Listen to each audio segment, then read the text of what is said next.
Alors, Sophie ne m'a pas appelé avant de préparer son message. Moi, j'appelle ça une Jean-Jacques. Quand on fait ça, j'appelle ça une Jean-Jacques. Quand le prédicateur et la personne qui préside le culte ne se contactent pas avant pour voir si l'Esprit Saint va les guider vers le même sujet. Oui. Oui, oui. Ben, tu verras que le choix des chants, les prières, etc. pour moi, c'est un encouragement parce que quand on prépare un message, on se demande toujours est-ce qu'on va être dans le thème que le Saint-Esprit veut qu'on aborde le matin. Et c'est vrai que Jean-Jacques avait cette habitude de ne pas donner le thème de son message à la personne qui présidait le culte.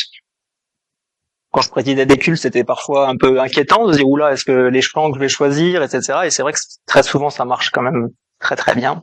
Et que c'est un encouragement en tout cas pour celui qui prêche quand il entend l'introduction du culte, à se dire est-ce que je suis dans le bon thème. Alors c'est vrai qu'un premier de l'an, souvent on prêche, c'est vrai souvent sur l'état du monde, notre attitude face à l'état du monde et voilà.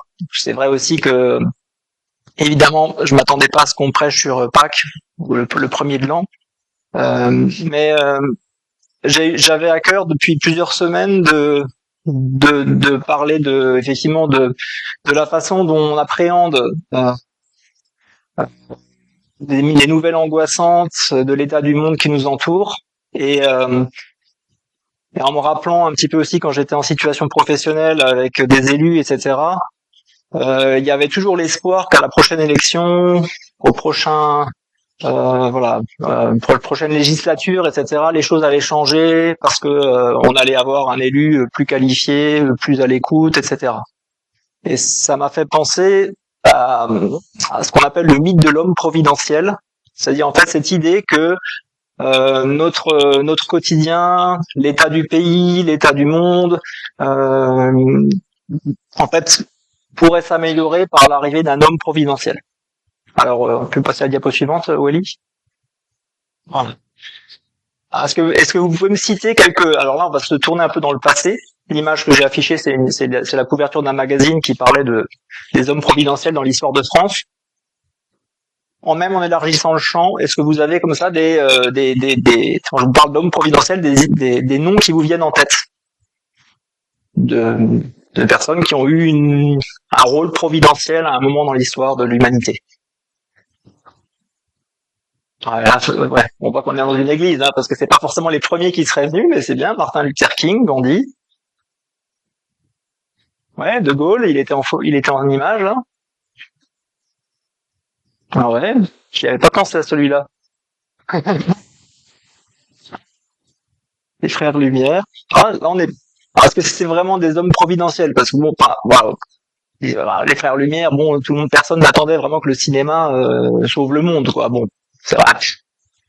Non, vraiment des gens, vous voyez, qui sont apparus comme des libérateurs, des personnes qui allaient vraiment améliorer le quotidien des gens par leur charisme, par leurs décisions politiques fortes, donc effectivement Martin Luther King pour les Noirs américains c'était ça, mais il y avait pas que lui à cette époque-là.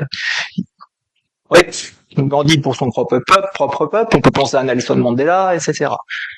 Bon, on va afficher, je vais vous afficher une liste, vous allez voir auquel j'ai pensé moi, un peu par ordre chronologique, mais Vercingétorix, l'espoir des Gaulois, de ne pas tomber sous le joug de Rome, Jules César, qui a donné un élan nouveau à l'Empire romain, etc., et qui est grand conquérant, Louis XIV, le roi Soleil, qui a redonné sa grandeur à la France, qui a étendu le royaume au-delà de ses limites historiques.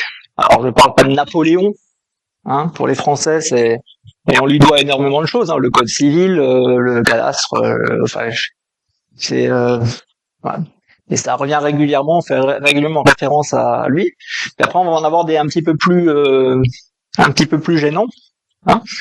Déjà que Napoléon c'est quand même un peu gênant, ça a quand même très mal fini, il y a quand même eu des centaines de milliers de morts en Europe à cause de lui. Enfin bref, on peut pas dire que si on fait le bilan ça soit très bon. Le maréchal Pétain, n'oublions pas que c'était le héros de la Première Guerre mondiale.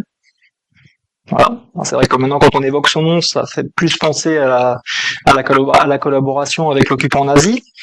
Mais ça a été un homme providentiel en 1918. C'est lui qui a permis en grande partie que la guerre se finisse en faveur de la France. Adolf Hitler, je peux vous assurer que dans l'Allemagne des années 30, c'était un homme providentiel pour une grande partie des Allemands. Et c'est comme ça qu'il a accédé au pouvoir. N'oublions pas qu'il a accédé démocratiquement au pouvoir. Winston Churchill, un homme politique anglais détesté de toute la population avant la guerre, et qui s'est révélé être un formidable chef de guerre pour son pays. 6 mois après la guerre, il a perdu les élections, il a été battu, il est arrivé 4e, battu à plat de couture. Le général de Gaulle, ça a été évoqué. C'est que ça s'est pas forcément très bien fini non plus. Alors là, j'ai peur de pas bien prononcer, mais Aung San Suu Kyi, prix Nobel de la paix, The Lady, voilà, magnifique histoire, prix Nobel de la paix tout à fait mérité, mais qui dans l'exercice du pouvoir ces dernières années est très contesté, y compris dans son pays, par rapport à l'oppression des minorités. Barack Obama, premier président noir américain, énormément d'attentes, beaucoup de déceptions. Emmanuel Macron, je commenterai pas, mais rappelez-vous quand il était ministre de l'économie, moi j'entendais partout tous les élus qu'il avait croisés qui disaient qu'il était un homme d'un charisme exceptionnel, qui avait une vision pour la France, etc. La première élection, qu'il avait créé un élan énorme autour de lui. Bon, aujourd'hui il est un peu plus contesté, on dira. Donald Trump, pour une grande partie des Américains, c'est un homme providentiel, y compris pour une grande partie des évangéliques américains. Il y a beaucoup qui pensent que grâce à lui, l'Amérique va enfin retrouver la prospérité, la grandeur morale, etc. Enfin, ça nous fait sourire, hein, mais je vous assure qu'il y a beaucoup de gens qui le croient dur comme fer. Quel est leur point commun à tous ces hommes providentiels? Oui, effectivement, c'est à la fin. C'est des hommes, ouais, déjà. Donc ils sont faillibles. Pardon? Ouais. Alors, soit ça finit dans l'autoritarisme et dans la dictature. C'est-à-dire, bon, on peut penser à Hitler, bien sûr, hein, mais si Winston Churchill n'a pas été réélu, c'est parce que beaucoup d'Anglais avaient peur que ça devienne un personnage très autoritaire et que la démocratie ne soit plus aussi forte en Angleterre. Et c'est pareil pour le général de Gaulle.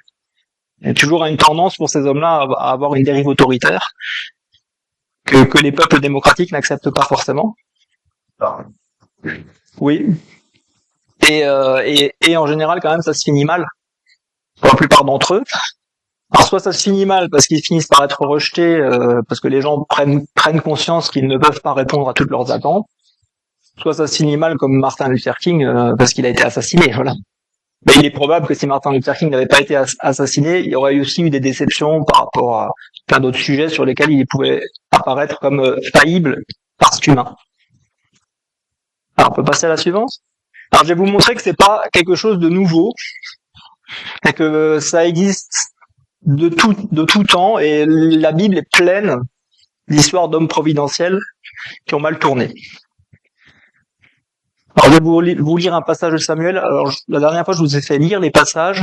On m'a fait remarquer que ceux qui regardent le culte sur Internet, du coup, n'ont pas le son. Donc, je vais les lire moi. Lorsque Samuel devint vieux, il nomma ses fils juges d'Israël. Le nom de son fils premier-né était Joël, le nom du second Abia. Ils étaient juges à Bersabée. Les fils de Samuel ne suivirent pas sa voie, ils avaient un penchant pour le profit, acceptaient des pots de vin et portaient atteinte au droit. Tous les anciens d'Israël se rassemblèrent et vinrent trouver Samuel à Rama. Ils lui dirent, « Toi, tu es vieux, et tes fils ne suivent pas tes voies. Maintenant, donne-nous un roi qui soit notre juge comme en ont toutes les nations. » Samuel fut mécontent de les entendre dire « Donne-nous un roi pour qu'il soit notre juge. » Samuel pria le Seigneur. Alors rappelez-vous, à cette époque, le peuple d'Israël n'a pas de roi. Il est sorti d'Égypte sous la conduite de Moïse. Et ensuite, on a une succession de juges à partir de Josué et jusqu'à cet épisode-là. Donc il y a Gédéon, vous avez Samson, voilà, il y a quelques juges célèbres comme ça qui ont fait le bien du peuple. C'était des juges qui étaient désignés par Dieu par ses prophètes et qui avaient pour fonction souvent des fonctions militaires. Il y avait encore beaucoup de guerres en Canaan et donc voilà, ils se battaient contre les Philistins notamment et ils rétablissaient la paix et l'ordre dans le pays et ils avaient une autorité, on va dire, militaire et aussi une autorité morale, sachant qu'il y avait toujours un prophète qui lui les légitimait et qui transmettait la parole de Dieu. Voilà, mais on voit que le système, comme souvent, tous les systèmes, est dévoyé parce que Samuel, cette fois-ci, va nommer ses fils, ce qui était absolument pas dans le plan de Dieu, parce que jusque-là, les juges étaient nommés les uns après les autres, il n'y avait pas de filiation, c'est Dieu qui choisissait quelqu'un dans une tribu et qui l'instituait juge. Là, on voit que Samuel prend l'initiative de nommer ses deux fils, et malheureusement, comme souvent, c'est pas parce que le père était un grand prophète que les fils le sont de même, et on voit que ces fils ne suivaient pas la loi de l'Éternel et profitaient de leur position. Et cette injustice fait que le peuple va se révolter et va dire, en gros, ce que le peuple voulait dire, c'est on ne veut pas de ses fils pour juge. Et ce qu'il aurait dû dire, c'est Samuel consulte Dieu pour faire venir un autre juge qui soit selon le cœur de Dieu. Et là, le peuple, qu'est-ce qu'il fait? Il dit, non, nous, maintenant, on veut un roi, comme en ont toutes les autres nations. Or, ça n'était pas dans le plan de Dieu que Israël ait des rois comme les autres nations. Puisque qui était le vrai roi d'Israël? Dieu. C'était comme ça dans le plan de Dieu. On passe à la suivante. Le Seigneur dit à Samuel, écoute le peuple en tout ce qu'il te dira, ce n'est pas toi qui le rejettes, c'est moi qui le rejette. Ils ne veulent plus que je sois roi sur eux. Ils agissent à ton égard comme ils ont toujours agi depuis que je les ai fait monter d'Égypte jusqu'à ce jour. Ils m'ont abandonné pour servir d'autres dieux. Maintenant donc, écoute-les, mais avertis-les et fais-leur connaître les droits du roi qui régnera sur eux. On a un grand Dieu, magnifique, qui pourrait imposer son autorité sur la terre, mais depuis que l'homme a choisi d'avoir son libre arbitre, Dieu laisse la possibilité à l'humanité de choisir sa propre voie et à son peuple de choisir sa propre voie. Et Dieu est très lucide sur le fait que le rejet des fils de Samuel, c'est aussi un rejet de l'autorité de Dieu sur son peuple. Et vous verrez qu'il sera beaucoup question d'autorité dans mon message. Et Dieu demande à son prophète de les avertir de toutes les conséquences que ça aura sur leur vie. Le roi, il peut prendre des fils pour faire la guerre, il peut prendre des serviteurs pour son propre profit, il peut prélever l'impôt, même de façon indue auprès du peuple, ce qui n'avait pas lieu, ce qui n'avait pas cours avant. Avant, il y avait un impôt, mais qui était uniquement pour le temple. Et là, le roi, il va vivre aux dépens de la population. Et tout ça, Dieu le prévient son peuple. Et on sait très bien ce qui va se passer. Diapo suivante. C'est qu'on va avoir une succession de rois sur Israël, puis sur Juda et Israël, il y a de la séparation des 12 tribus en 10 plus 2. Et alors là, malheureusement, ça ressort pas trop bien, mais j'avais mis en rouge les rois qui ont mal tourné et en vert ceux qui étaient selon le cœur de Dieu. Et moi, vous connaissez un peu l'histoire, et sur les 24, il y en a 6 qui sont à peu près selon le cœur de Dieu. C'est-à-dire 1 sur 4. Tous les autres, ils vont soit sombrer dans l'idolâtrie, soit martyriser leur peuple, soit faire des alliances avec des puissances étrangères. Enfin, il n'y en a aucun qui va respecter la loi. Et même certains réformateurs comme Josias, etc., sur la fin de leur vie, ne sont plus selon le cœur de Dieu. On pourrait parler de Salomon qui a très bien commencé mais très mal fini. Voilà. Donc on voit que toute la royauté sur Israël, c'est une succession d'échecs. Bon. Qui était plus ou moins prévisible, parce que Dieu l'avait annoncé. Je passe à la suivante. Alors, qu'est-ce que le Nouveau Testament et qu'est-ce que Jésus nous dit de cette question d'autorité? Eh ben, moi, j'ai été très frappé en relisant les passages que, dès le début du ministère de Jésus, la question se pose. Elle est posée par qui? Elle est posée par le diable. Qui, dans la tentation au désert, va dire, donc, le diable le conduisit plus haut, lui montra en un instant tous les royaumes de la terre habités et lui dit, je te donnerai toute l'autorité et la gloire de ces royaumes, car elle m'a été livrée et je la donne à qui je veux. Si donc tu te prosternes devant moi, elle sera tout à toi. Et Jésus lui répondit, il est écrit, c'est devant le Seigneur ton Dieu que tu te prosterneras, et c'est à lui seul que tu rendras un culte. Donc là, c'est quand même fantastique ce passage, parce qu'on voit à quel point le diable est le père du mensonge. Il y a quand même deux mensonges criants là-dedans. C'est que vraiment, il dit que la terre lui a été livrée et qu'il a toute autorité sur la terre, ce qui est absolument faux. Et ensuite, il dit à Jésus que s'il s'incline devant lui, s'il se prosterne devant lui, il va pouvoir lui donner cette autorité sur tous les royaumes de la terre. Alors, il y a plein de débats, savoir pourquoi est-ce que cette tentation a eu lieu, mais on se rappelle que Jésus était homme, et donc il fallait aussi que soit manifesté le fait qu'il était à la fois homme et à la fois Dieu, et qu'il n'avait aucune trace de péché en lui. Et donc Jésus, évidemment, ne se laisse pas du tout circonscrire là-dedans, et il lui rappelle le commandement le plus important, qu'il rappellera plusieurs fois, c'est devant le Seigneur ton Dieu que tu te prosterneras. C'est l'exclusivité de Dieu comme autorité suprême sur la totalité de l'univers. Et en même temps, en refusant de se prosterner devant le diable, il rappelle que il n'y a qu'une seule autorité devant laquelle on peut se prosterner, c'est Dieu et Dieu seul. Et donc, ça nous révèle aussi que tout culte de la personnalité, même à une petite échelle, c'est-à-dire le fait d'être fan ou fanatique d'une personne humaine comme un homme providentiel, c'est une offense à la souveraineté de Dieu. Et la raison pour laquelle certains chrétiens ont refusé de prêter serment devant Hitler, par exemple, c'est le refus de céder une seule parcelle de souveraineté à quelqu'un d'autre qu'à Dieu. Alors, parce que sinon, si à partir du moment où vous prêtez serment à une personne humaine, comment est-ce que vous pouvez, si cette personne vous demande de faire quelque chose qui va à l'encontre de Dieu, respecter la souveraineté de Dieu? C'est pas possible. Voilà, donc dès le début du ministère de Jésus, cette question-là est abordée. On va voir un autre point, je peux passer la suivante.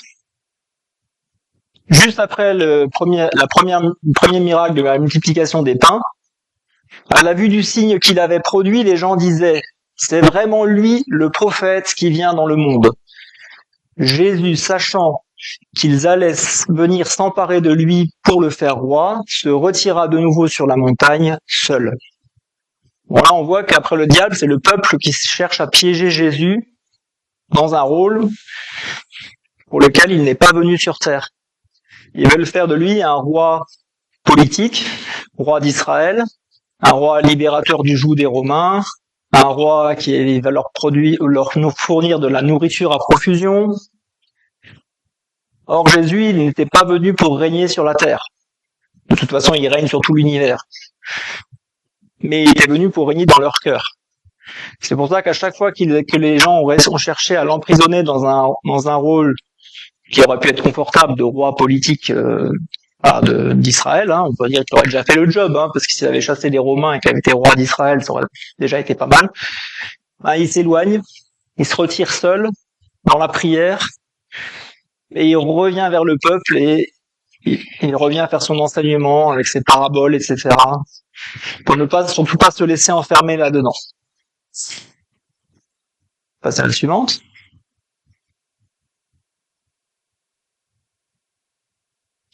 Notre épisode, on sait que les pharisiens et les sadducéens essayaient de piéger Jésus, et ils avaient bien compris qu'une des façons de piéger Jésus, c'était de le mettre en opposition avec l'occupant romain. Donc ils vont venir le voir, et ils vont lui poser cette question, très connue, nous est-il permis ou non de payer l'impôt à César? Mais Jésus, comprenant leur ruse, il leur répondit, montrez-moi un denier, une monnaie de l'époque. De qui porte-t-il l'image et l'inscription? De César, répondirent-ils. Alors il leur dit, rendez donc à César ce qui est à César, et à Dieu ce qui est à Dieu. Ils furent incapables de le prendre à l'une de ses paroles devant le peuple. Étonnés de sa réponse, ils gardèrent le silence. Voilà. C'est une punchline, comme on dirait aujourd'hui, de Jésus, qui reste encore dans les phrases très connues aujourd'hui. Rendez donc à César ce qui est à César, et à Dieu ce qui est à Dieu. Et donc là, Jésus exprime très, très clairement qu'il n'est pas venu là pour s'opposer ou se substituer aux autorités terrestres. Pourquoi? Parce qu'il règne sur elles.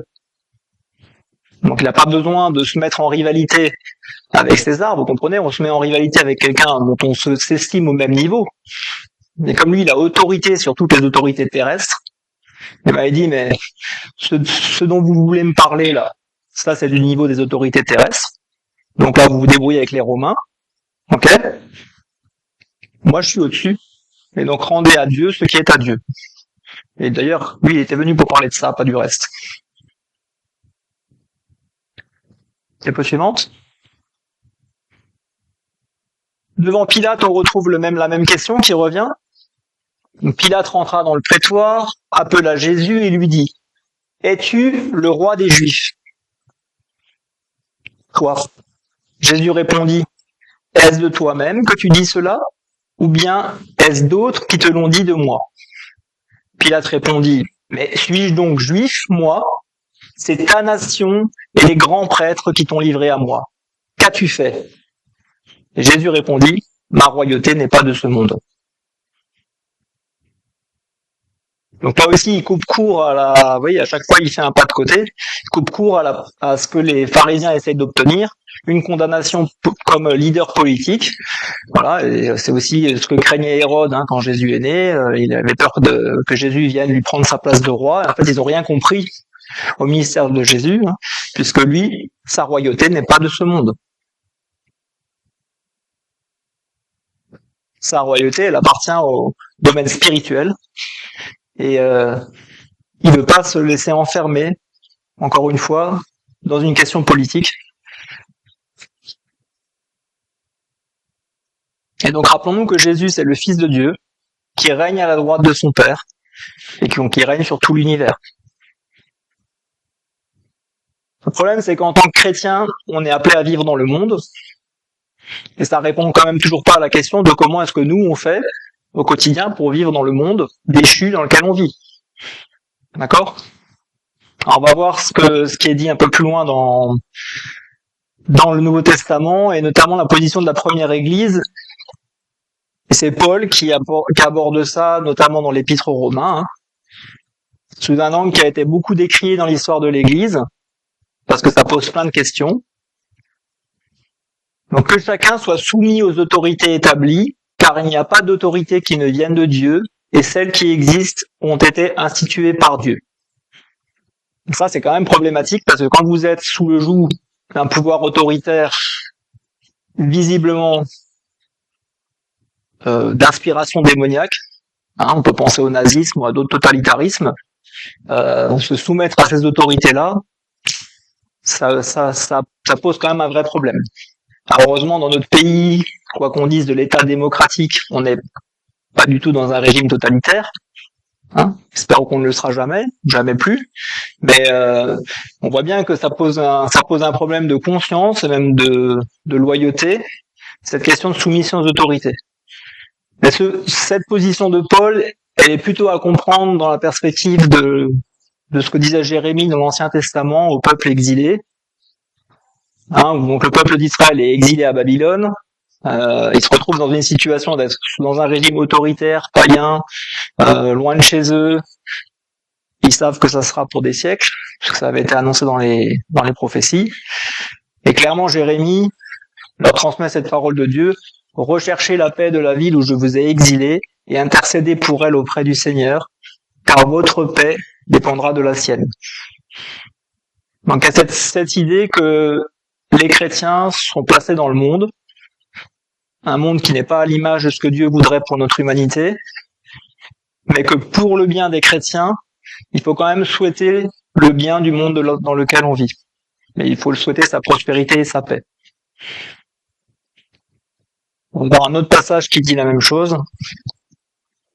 J'encourage donc en tout premier lieu à faire des requêtes, des prières, des supplications et des actions de grâce pour tous les humains, pour les rois et pour tous ceux qui occupent une position d'autorité, afin que nous menions une vie paisible et tranquille, en toute piété et en toute dignité. Cela est beau et agréé de Dieu notre Sauveur, qui veut que tous les humains soient sauvés et parviennent à la connaissance de la vérité. Car il y a un seul Dieu et aussi un seul médiateur entre Dieu et les hommes, l'humain Jésus-Christ, qui s'est donné lui-même en rançon pour tous. Donc, vous voyez, on retrouve cette idée que on est appelé à prier pour nos autorités, pour le bien des pays dans lesquels nous habitons et pour le bien de tous les pays de la terre. C'est vraiment ce qu'enseigne Paul à la première Église. Et c'est aussi parce que c'est certainement dans ces circonstances-là que l'Église peut aussi rayonner. C'est-à-dire que évidemment, l'Église persécutée montre que la lumière de Jésus peut aussi être donnée aux nations, y compris sous la persécution, et dans des pays en guerre, et dans des pays qui traversent des choses difficiles. Mais c'est aussi important que les pays trouvent une certaine paix, trouvent une certaine prospérité, pour que le christianisme puisse se développer, rayonner, etc. On imagine que si sur toute la terre entière, tous les chrétiens étaient persécutés, ce serait quand même très compliqué. Et heureusement que même quand il y avait les rideaux de fer, il y avait quand même des pays occidentaux qui avaient des Bibles, qui avaient des missionnaires, etc., et qui ont pu faire vivre l'Église. Si le communisme avait envahi le monde entier et mis une chape de plomb sur l'Évangile partout dans le monde, ça aurait quand même été très compliqué. Et c'est certainement pour ça que Dieu ne l'a pas permis. Il y a quand même toujours des nations dans lesquelles l'Évangile peut être prêché librement. Et aujourd'hui encore, on voit l'importance des églises dans certains pays qui rayonnent dans le monde entier. D'ailleurs, on peut se réjouir qu'aujourd'hui, le continent africain envoie des missionnaires dans le monde entier, mais à une certaine époque, c'était l'inverse. C'était l'Europe qui envoyait des missionnaires en Afrique. On voit comment l'Évangile se propage dans le monde entier et en fonction des circonstances, rayonne dans le monde entier. Et ce que j'avais beaucoup aimé en lisant ce passage, c'est que l'humain Jésus-Christ. Il y a d'autres médiateurs que l'humain Jésus-Christ. Donc là, vraiment, on voit vraiment que l'homme providentiel, le seul homme providentiel qui ait jamais existé sur Terre, c'est Jésus-Christ. Parce que c'est le seul qui a été à la fois homme et à la fois totalement providentiel.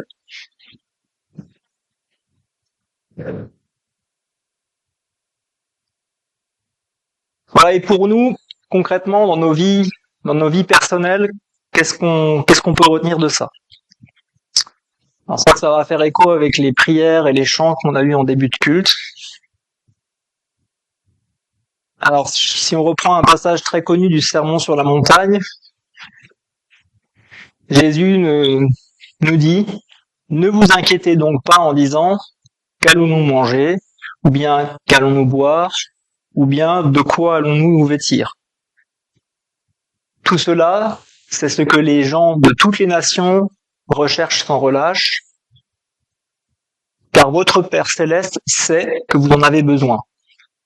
Cherchez d'abord le règne de Dieu et sa justice, et tout cela vous sera donné par surcroît. Ne vous inquiétez donc pas du lendemain, car le lendemain s'inquiétera de lui-même.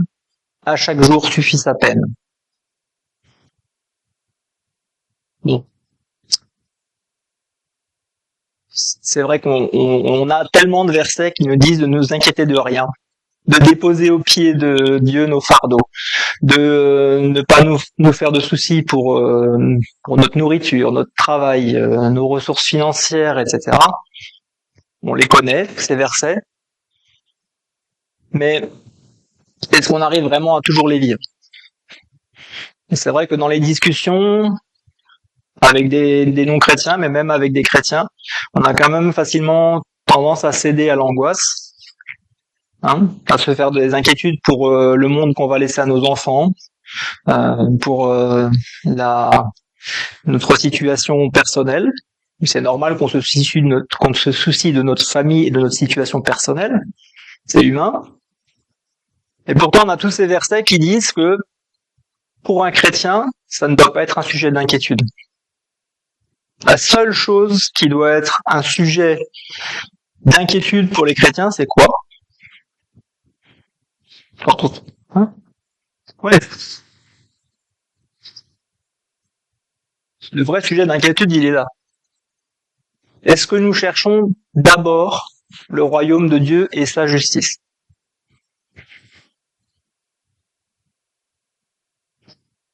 C'est à cette question-là qu'il faut être capable de répondre.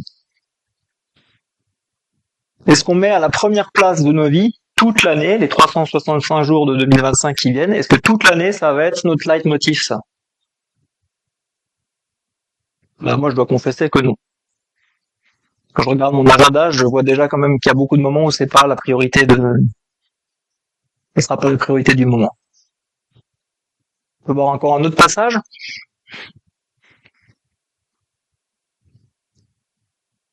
Alors, c'est la parabole du grand festin. J'ai mis du temps à trouver une parabole qui exprimait bien ce que j'avais envie de vous partager ce matin. Et bien sûr, dans la richesse de l'enseignement de Jésus, il y a toujours quelque chose qu'on trouve adéquate. Et cette parabole du grand festin, elle commence comme ça. Donc après avoir entendu cela, un de ceux qui étaient à table dit à Jésus, « Heureux celui qui mangera dans le royaume de Dieu. » Jésus lui répondit, « Un homme donna un grand dîner et invita beaucoup de gens. À l'heure du dîner, il envoya son esclave dire aux invités, « Venez, c'est déjà prêt. » Alors comment commence cette parabole?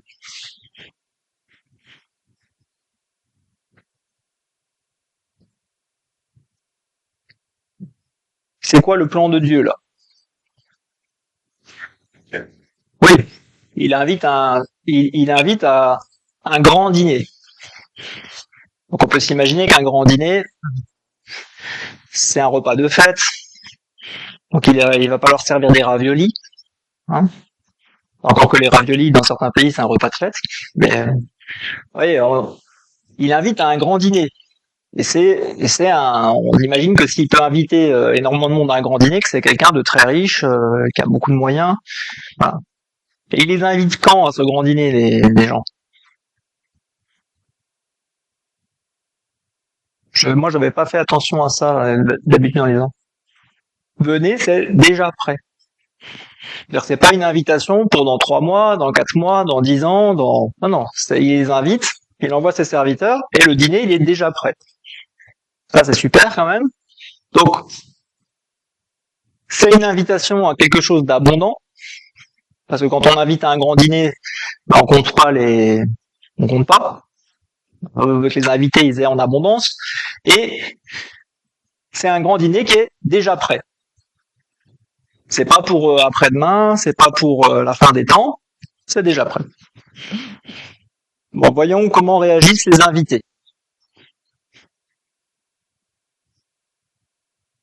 Mais tous, comme un seul homme, se mirent à s'excuser. Le premier lui dit, « Ah, ça tombe mal, j'ai acheté un champ et je suis contraint d'aller le voir. Je t'en prie, tiens-moi pour excuser. » Un autre dit, « Ah, j'ai acheté 5 paires de bœufs et je vais les examiner. Je t'en prie, tiens-moi pour excuser. » Et un autre dit, « Je viens de me marier, je ne peux pas venir. » Alors déjà, est-ce que ces excuses vous semblent valables?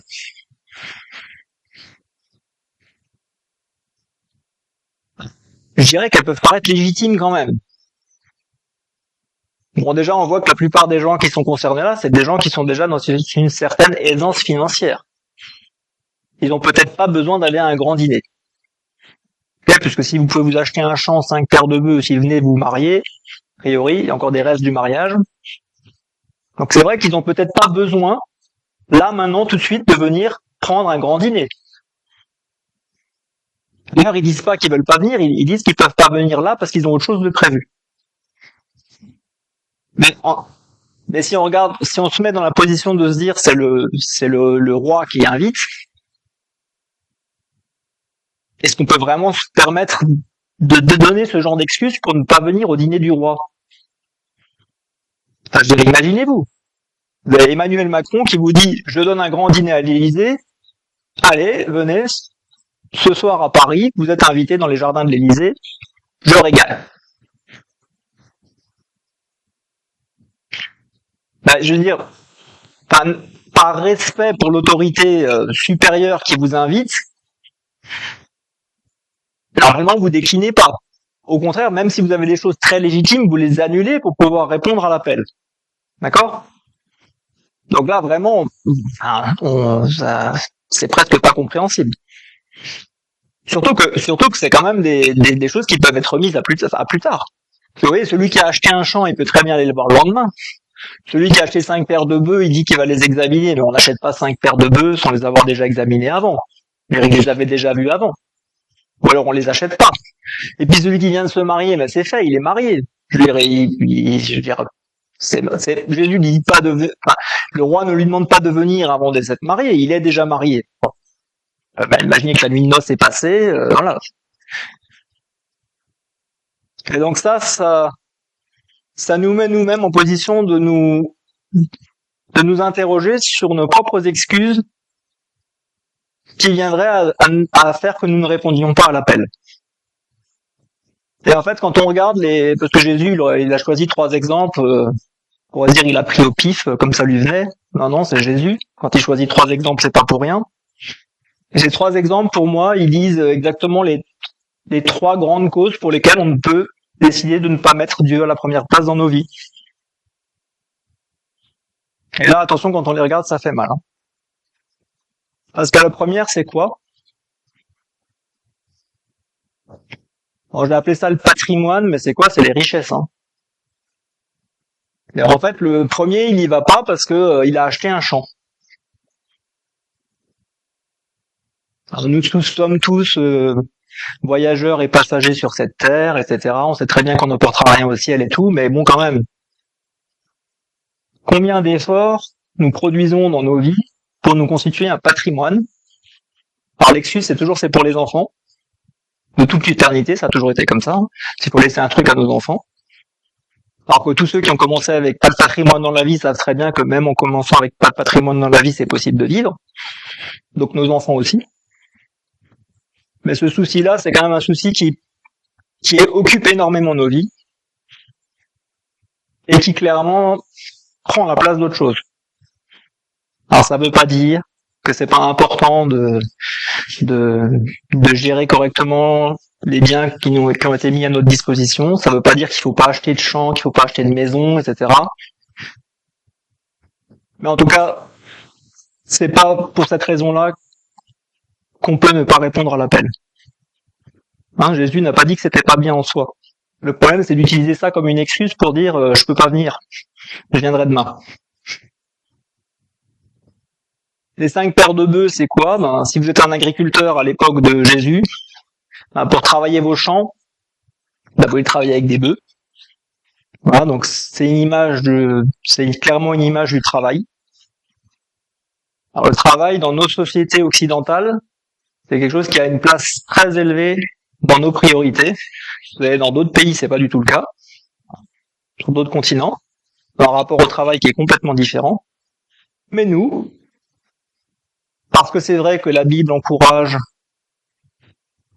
quand même les chrétiens à avoir une vie laborieuse, hein, à ne pas se laisser aller, parce on bénéficie des bénédictions de Dieu, mais on est appelé à les faire travailler ces bénédictions. Donc il y a une valeur chez les chrétiens très importante qui est donnée au travail. Et je pense pas du tout que Jésus dise c'est pas bien de travailler. Mais par contre, là, ces 5 paires de bœufs, il pourrait très bien aller les voir le lendemain, le gars. Et dans nos vies très chargées professionnellement, c'est pas vrai qu'on peut pas dégager un peu de temps pour Dieu et le mettre à la priorité dans un certain nombre de situations. Et moi, j'étais toujours très touché par un frère prédicateur de l'église de Colmar, qui est agriculteur, qui est venu prêcher ici une fois alors que ça faisait 3 semaines qu'il pleuvait non-stop. Donc les moissons avaient été retardées et tout. Et il est venu de Colmar prêcher ici, il a pas moissonné ce jour-là, alors que c'était le premier week-end de beau. Il a dit, on moissonnera demain, c'est pas grave. Et j'en ai rediscuté récemment avec lui, il m'a dit, dans sa famille, son père a toujours mis un point d'honneur à ne jamais moissonner ou faire quoi que ce soit le dimanche. Quelles que soient les conditions météo, quelles que soient, voilà. Moi, je suis agriculteur, j'avoue que quand j'ai le temps de faire les foins et que c'est le dimanche, je vais faucher. Mais, chacun discerne. Mais ça m'a interpellé quand même. Parce qu'effectivement, rien ne dit que si on fauchait le lundi, ça irait pas aussi.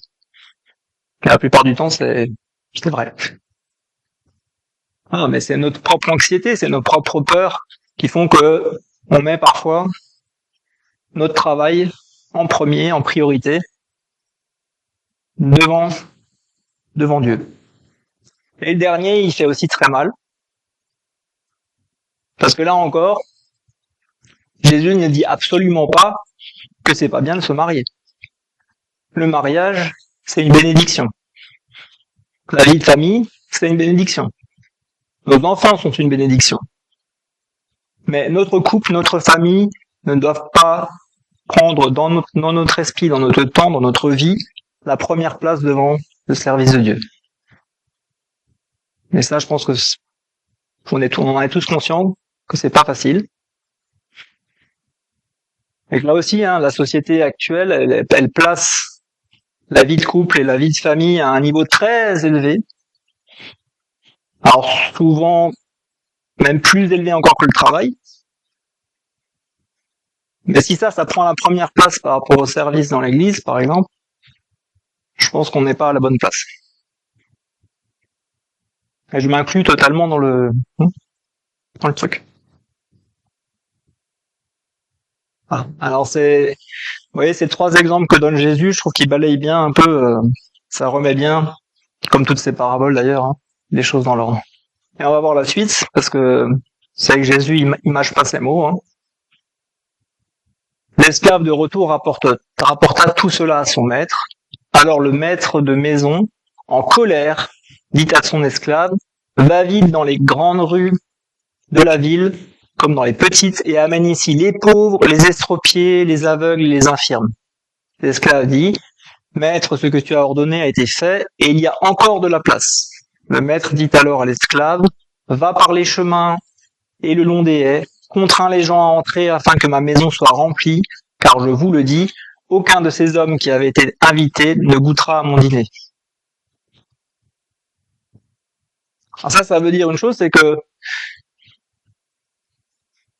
il y a quand même une colère divine qui s'exprime quand ceux qui se déclarent chrétiens ne mettent pas Dieu à la première place. Et ça, c'est pas sans conséquence. Aucun des invités ne goûtera à mon dîner. Donc c'est quand même, il y a quand même une responsabilité. Donc on peut dire, j'ai pas le temps, je viendrai demain. Mais on se prive d'une communion avec Dieu et le fait de ne pas répondre à cette invitation, ça fait de la peine à Dieu. Comme tous nos péchés. Et ça fait de la peine à Dieu et il y a une conséquence pour nous dans notre vie future dans le royaume. Mais on voit aussi que Dieu, ça le décourage pas. Parce que son festin, il est prêt. Et donc, il continue d'appeler tous ceux qui n'ont pas encore eu part au festin et tous ceux qui n'ont pas encore eu la révélation. Et ça veut dire que il y a de la place pour un grand nombre de personnes et Dieu ne cesse d'appeler, même quand son peuple, qui s'est constitué, ne répond pas à l'invitation. Et ça révèle l'amour total de Dieu pour l'humanité, qui veut que tous soient sauvés.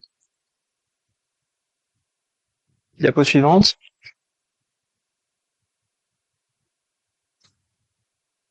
Alors, je voudrais conclure sur les enseignements que moi j'ai pu tirer de ces passages. Alors, le premier, c'est que il est bon de nous soucier du bien de notre pays et du monde dans lequel nous vivons. On n'est pas invité à vivre hors du monde. On est placé dans le monde et en tant que chrétien, nous informer sur la vie de notre pays, participer à la vie démocratique, c'est quelque chose d'important. Et il n'y a aucun enseignement dans la Bible qui dise que ça soit une mauvaise chose, que les chrétiens s'intéressent à l'état du monde, à l'état de notre pays, et ne se fassent de soucis pour ça. D'ailleurs, des chrétiens qui sont engagés au niveau politique, parce que c'est leur appel, et c'est très bien que ce soit comme ça. C'est une position très difficile à tenir pour un chrétien, mais Il y a pas, on n'est pas appelé à s'occuper du monde.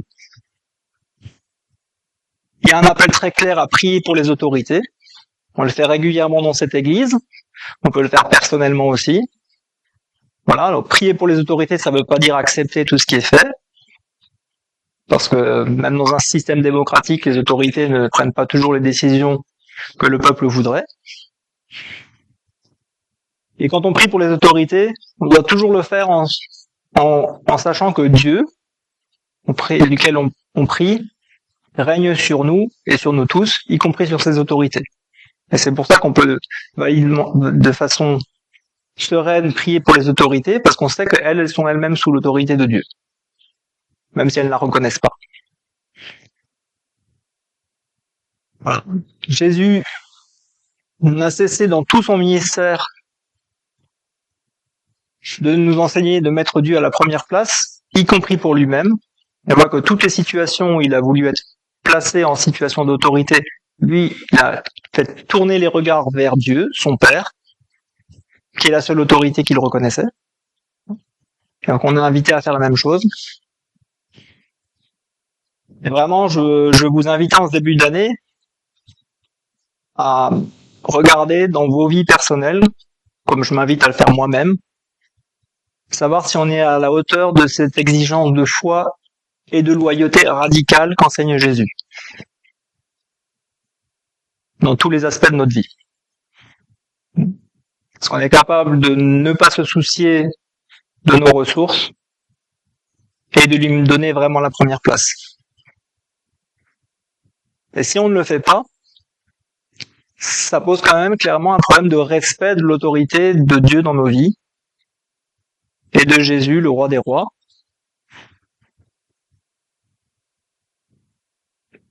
Mais heureusement, parce que face à tous nos manquements, il est quand même prêt à nous pardonner, à nous laisser revenir à lui. Donc, lui confesser que parfois on ne lui donne pas la première place, c'est aussi lui donner la possibilité de nous pardonner, le fait de ne pas être à la hauteur de cet appel, et puis de se fixer comme objectif pour 2025, dans les grandes décisions qu'on a à prendre, de regarder si on le met vraiment à la première place dans cette décision-là. Voilà. Ça sera déjà un beau challenge. Voilà. Je vous propose de conclure par la prière. Seigneur, merci pour ce temps de culte que tu nous donnes dans ta maison. Je te remercie pour ton Saint-Esprit qui a permis que les lectures, les chants et les prières d'introduction de ce temps résonnaient pour moi avec le message que je voulais transmettre de ta parole. Et je te demande vraiment pardon parce que bien souvent je cède à l'anxiété, au découragement, alors que toi tu es un Dieu tout-puissant, que tu tiens toutes choses en ta main, notre départ et notre arrivée, notre vie professionnelle, sentimentale, familiale, spirituelle. Et Seigneur, je veux vraiment te remercier parce que en toi je peux placer toute ma confiance. Donne-moi d'être attentif à ton appel et à répondre présent à ton invitation, comme j'encourage tous les membres de notre Église à le faire pour cette année 2025. Loué et adoré sois-tu, notre Dieu tout-puissant, et à toi soit toute la gloire et l'adoration. Amen.